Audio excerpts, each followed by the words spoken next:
The only interesting thing about the House Republicans for me at this point, you've been covering these guys for decades, is Mike Johnson, because like this guy was like pretty indistinguishable from Byron Donalds, Yeah. like 5 months ago, in his rhetoric, in his behavior, and his voting habits, and he gets in and has managed to like do what all of the people pretended they thought Trump might do, grow into the job, and now when he talks, he's like praising Tip O'Neill. It seems like him and Hakeem Jeffries have a little bromance now. It's like he's like I went into the skiff and things got to, I don't know if he found, if God is speaking to him. I hope so. I hope that maybe that is it. I'd be happy to credit that, but that isn't it. And just like, in some ways, Mike Johnson's new tone and just showing how easy it is to flip the switch into being a responsible conservative leader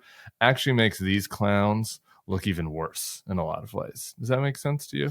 It does. I would like to have a hopeful view of him. I do think, and I've heard over the years, that exposure to the skiff and to the intelligence, which only a very, very small slice of elected leaders like the Speaker of the House get exposure to, can be an extremely chilling experience. You see in real time what's at stake, when it could happen, and also to be in the room with the president, to be in the room with other leaders, to be in the room with McConnell, with Schumer. I mean, that's pretty rarefied air. And it's, I imagine, fairly coercive in some ways, or especially when you're the outcast in there, you're sort of seen as the guy who is leading the real clown show. And look, you're the one impediment to progress here. Can you please go back and do something? It's a little harder to do that when you've been at that level and hearing that. And so I would like to think that he kind of had a little talk with himself and said, okay, I'm going to do the right thing here. There's another part of me that thinks, what is he actually talking to Trump about? Did he actually say to Trump, look, I got nowhere to go here. It's a bad look for us, for Russia to sort of rout Ukraine to be seen as being left out in the cold by us. Can you give me a little leeway on this, and I'll be there for you on January 6th, 2025 or something, because that's really all that Trump cares about. I mean, I'm sure Trump cares about Russia on some level, but I can't begin to understand that. I do wonder how worthy or how reliable a steward of all this Mike Johnson will prove to be when the chips are really down for the. You think he's scheming with Trump? Could be. I just think that whatever he's talking to Trump about is probably as important, if not more so, than whatever is going on. I'm with you on this, but I can't believe this is. Nobody is more surprised than me that this has become a Mike Johnson fan podcast, and I guess one person is more surprised than me.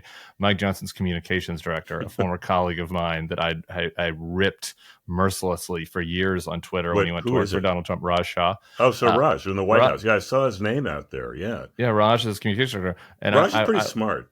Well, I've been very harsh on Raj, I bet. Who used to work for me and then went to work for Trump, and so we haven't talked for years. And he messaged me the other day, and he was like, "What's going on?" I'm like, "I've been telling you for years. If you do the right thing, I'll say nice things. Like, it's not that hard." Anyway, here's what Mike Johnson said. I'm gonna pull this up in Politico to Ryan Lizza. The person on the other side of the aisle is not an enemy; they're a fellow American. The founders anticipated that you have people with very different philosophical ideas, very different principles and ideas about government. But the point was that we would come here, sit around a table and arm wrestle together and kind of get to a point of consensus so that we can govern as a country.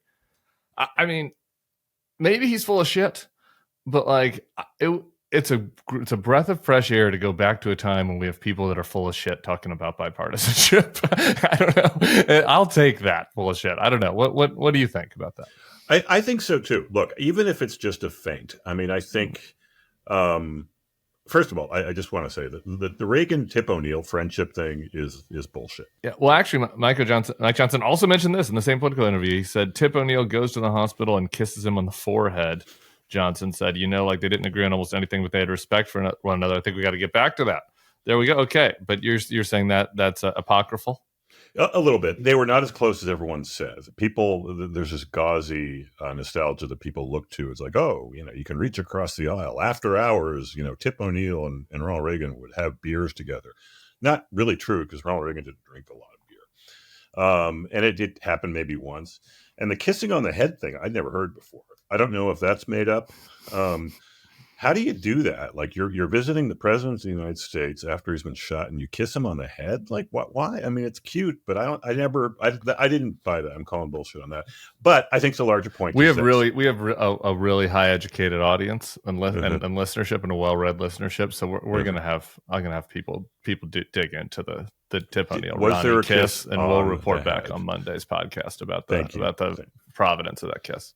Right. I mean, I am actually old enough to remember when Reagan was shot. I was, I guess, like 15 or something like that. And there was a lot of talk. I was in my mom's belly. Okay. I mean, and maybe a kiss on the head was taking place. It was appropriate. I guess it was George Washington University Hospital or wherever it was. Okay. But larger point, people worked across the aisle. People worked together, which is true. I mean, there were actual deals that were cut between liberal Democrats who ran the House and conservative Republicans who ran the White House. I mean, there was much more deal making that went on back then.